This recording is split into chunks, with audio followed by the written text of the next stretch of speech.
হস্তরেখায় রেখাগুলির পরিচয় এবং হস্তরেখায় গ্রহের অবস্থান কোথায় এই নিয়ে জানাবো।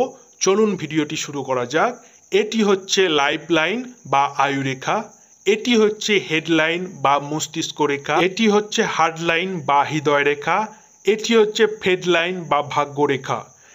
আয়ুরেখা বা জীবনী রেখার পাশ দিয়ে মার্শাল রেখা থাকে, যাদের তারা খুব ভাগ্যবান হয়ে থাকে। এবার গ্রহের পরিচয়গুলি জেনে নিয়ে যাক। তর্জনী আঙুলের নিচে বৃহস্পতি পর্বতের অবস্থান, মধ্যমা আঙুলের নিচে শনি পর্বতের অবস্থান, অনামিকা আঙুলের নিচে রবি পর্বতের অবস্থান, কনিষ্ঠ আঙুলের নিচে বুধের পর্বত, বুধের পর্বতের নিচে মঙ্গলের উঁচু পর্বত, মঙ্গলের উঁচু পর্বতের নিচে চন্দ্রের পর্বত, হস্তের মিডিলে রাহু এবং কেতুর পর্বত, বৃদ্ধা আঙুলের সাইডে শুক্রের পর্বত। আমি তপন শাস্ত্রী, 23 বছরের অভিজ্ঞতা।